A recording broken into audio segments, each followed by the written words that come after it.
नमस्कार रशार में आप सभी का स्वागत है। मैं हूं आपके साथ अभिषेक शांडिल्य, जो लगातार आपको वॉर से जुड़ी कॉन्फ्लिक्ट जो चल रहा है इंडिया पाकिस्तान के बीच में उससे जुड़ी अपडेट लगातार आपको दे रहा है। रशार में आप उसको देख भी रहे हैं।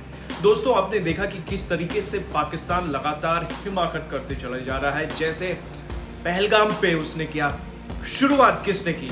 पाकिस्तान ने पहलगाम से हमारे टूरिस्ट को मारा, हिंदुस्तानियों को मारा। उसके बाद हिंदुस्तान ने रिटेलिएट किया, आतंकवादियों को मारा बहावलपुर या फिर अन्य जगहों पर। लेकिन उसके बाद से पाकिस्तान लगातार बता रहा है कि वो कुछ भी कर सकता है। पहले तो वो न्यूक्लियर अटैक की धमकी देता है, उसके बाद ड्रोन हमले करता है। लेकिन हमारे पास S-400 है जो नाकाम करते चले जा रहा है पाकिस्तान की हर एक हिमाकत को। लेकिन अब आप देखिए, अब तक वो सीमित था पंजाब के बॉर्डर इलाकों पर, अमृतसर तक या फिर पठानकोट तक या फिर जैसलमेर जो राजस्थान का बॉर्डर इलाका है वहां तक, या फिर जम्मू के जो बॉर्डर इलाके हैं पुंछ सांबा जैसे सेक्टर, वहां तक वो सीमित था। लेकिन अब पाकिस्तान ने दिल्ली की तरफ मिसाइल भेजी।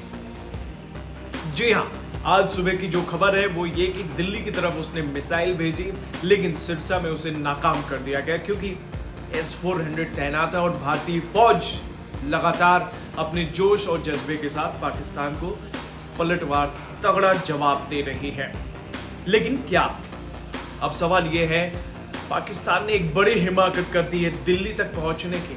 दिल्ली में वो मिसाइल भेज के कहना क्या चाहता है कि नरेंद्र मोदी भारत के प्रधानमंत्री जहां पे मौजूद है, हमारा रेंज वहां तक है, हम दिल्ली तक हमला कर सकते हैं। लेकिन इसका अंजाम क्या होगा? क्या पाकिस्तान को पता है? पाकिस्तान को पता होना चाहिए कि पाकिस्तान के पास कोई ऐसा वेपन नहीं है जो S-400 का मुकाबला कर सके। यानी अगर इधर से मिसाइल इंडिया दागेगा, जो कर भी रहा है, पलटवार कर भी रहा है हिंदुस्तान लगातार पाकिस्तान के अभी तक 4 एयरबेस को, महत्वपूर्ण इंपॉर्टेंट एयरबेस को तबाह कर चुका है।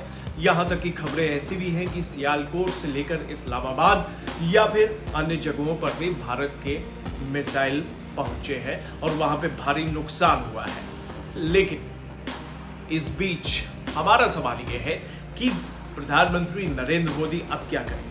क्योंकि भारत के प्रधानमंत्री ने जब पहलगाम हमला हुआ और उसके बाद जब ये अटैक्स हो रहे हैं, उसके बाद लगातार मीटिंग्स का दौर भी जारी है, ऑपरेशन सिंदूर को भी वो अंजाम दे चुके हैं।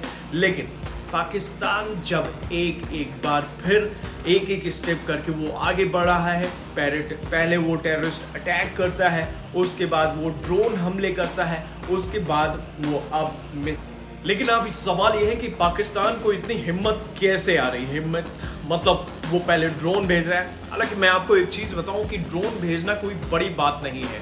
ड्रोन में अगर एक्सप्लोसिव्स हैं, अभी पता चला कि जो है कुछ ड्रोन में एक्सप्लोसिव्स थे और कुछ में ऐसा कुछ नहीं था। लेकिन ड्रोन सस्ता हथियार होता है, उसके मुकाबले हम S-400 जब ब्लास्ट करते हैं तो वह हमारे लिए महंगा पड़ता है और पाकिस्तान सस्ते में निपटना चाहता है। आपने एक और खबर सुनी होगी, एक खबर हमने आपको बताई थी कि एयर स्पेस अपना बंद नहीं किया था कल तक, अभी उसने कर दिया है। एयर स्पेस बंद नहीं किया था ताकि भारत जब रिटेलिएट करे, एयरफोर्स रिटेलिएट करे, ऐसे में उसका जो एयर स्पेस चालू है, उसकी जो फ्लाइट चल रही है, उसको कहीं ना कहीं नुकसान पहुंचे, ताकि वो इंटरनेशनल लेवल पे बोल सके कि देखिए भारत हमारे साथ क्या कर रहा है, भारत हमारे लोगों को मार रहा है। लेकिन भारत सब कुछ देख के चल रहा है क्योंकि भारत एक सीरियस कंट्री है। लेकिन एक और खबर आई इस बीच, एक वॉर चला है, इतना बड़ा कॉन्फ्लिक्ट चल रहा है, ऐसे में कौन भारत के साथ में है, कौन नहीं है, ये भी बड़ा दिलचस्प है। रूस तो है ही, उसने S-400 दिया है भारत को और वो बहुत हद तक भारत के काम आ रहा है। लेकिन IMF, जिसपे दुनिया के कई बड़े कंट्री, मैं अमेरिका का भी नाम लूंगा, वो भी कंट्रोल कर सकता है। लेकिन IMF ने लोन अप्रूव कर दिया है पाकिस्तान का। इस कॉन्फ्लिक्ट के बीच में पाकिस्तान उस पैसे का इस्तेमाल किस तरीके से करेगा वो हर किसी को मालूम है। हर कोई जानता है कि वो डेवलपमेंट पे तो करेगा नहीं, वो एंटी टेरर एक्टिविटीज पे तो करेगा नहीं, वो करेगा एंटी इंडिया मूवमेंट, यानी इंडिया के खिलाफ